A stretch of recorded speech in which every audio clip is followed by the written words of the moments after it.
आमिर खान और रणबीर कपूर की ड्रीम 11 की एड फिल्म बहुत सारी फिल्मों से कहीं ज़्यादा इंटरटेनिंग थी। बॉलीवुड के बारे में ये रिसेंटली कहा जा रहा है कि that a lot of films are not working, a lot of things they are not working. लेकिन जब ये आप एड फिल्म देखते हैं आमिर खान और रणबीर कपूर की, जो एक विंटेज इंटरटेनमेंट वैल्यू जो कि बॉलीवुड से एसोसिएटेड है, एस्केपिस्ट सिनेमा जिसके लिए बॉलीवुड मशहूर है, सॉन्ग एंड डांस, इंटरटेनमेंट, मज़ेदार एलिमेंट, वो इस एड फिल्म के अंदर नज़र आता है and everyone is absolutely rejoicing it. जो रणबीर और आमिर के बीच में जो एक कॉन्फ्लिक्ट दिखाई गई, I think it's absolutely hilarious. It's vintage Aamir Khan once again. पिछली कुछ फिल्में उनकी चली नहीं हैं, पर्सनल लाइफ में भी कुछ सर्टन उनके जिस तरीके की चीज़ें सामने आई थी and he had been thinking about a lot of things, लेकिन यहाँ पर ही इज़ द अंदाज़ अपना अपना Aamir Khan that everyone absolutely enjoys. He's the ishq wala Amir Khan. He's the Three Idiots wala Amir Khan that redefines entertainment in more ways than one. And Ranbir Kapoor is looking dapper, and Ranbir Kapoor is absolutely brilliant. The way both of them जिस तरीके से वो लोग interact करते हैं, I think वो बहुत ही wonderful है। उसके अलावा जो क्रिकेटर्स ने मैं कहूँगा कि I think they have played a very good supporting part as well and they are equally entertaining as well. ये एक इंपॉर्टेंट चीज़ इस वजह से हो जाती है कि अगर एक एड फिल्म आती है और अगर उसके बारे में इस तरीके की बातें होने लगती हैं कि that it's may be better than a lot of recent Bollywood films, जैसे for example Nadaaniyan recently for example आई है एंड बहुत ज़्यादा उसके क्रिटिसिज्म हो रहा है कि that it is so bad that literally it makes you wonder that who are the people who are greenlighting such projects in the first place. Apart from that, when was the last time that you literally saw a very fine romantic film?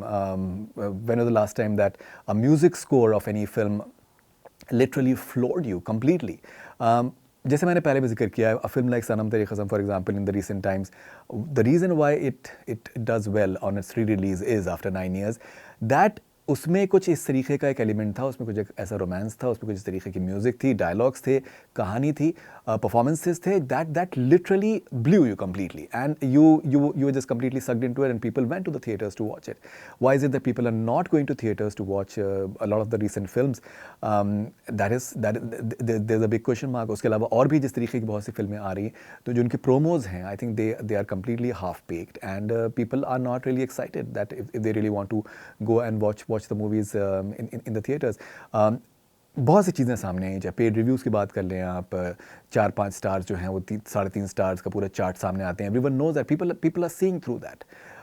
अगर हम बात करें जिस तरीके से corporate booking की जिस तरीके से सामने आई है कि दैट आप पहले से आप टिकट्स आपने परचेज कर लिए हैं just to boost up the initial box office figures, weekend numbers, but people know the truth. People know the truth because बार बार ये चीज़ें सामने आती हैं कि भाई अब थिएटर में आप जब जा रहे हो तो वहाँ पर कोई है नहीं और आप दिखाने की कोशिश कर रहे हो कि पिक्चर हाउसफुल है। So all these things, all these tricks somehow they are not working and people are seeing through that.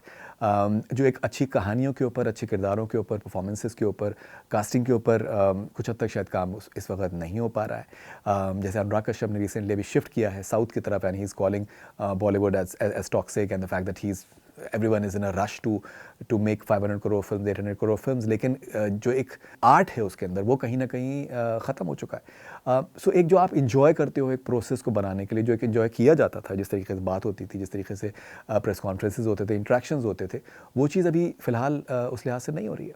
So there are serious I think discussions that need to be taking place, and if one ad film can show you what Bollywood is capable of, entertainment, then I think it definitely deserves pondering, and there is an audience that is waiting to lap up good entertaining films.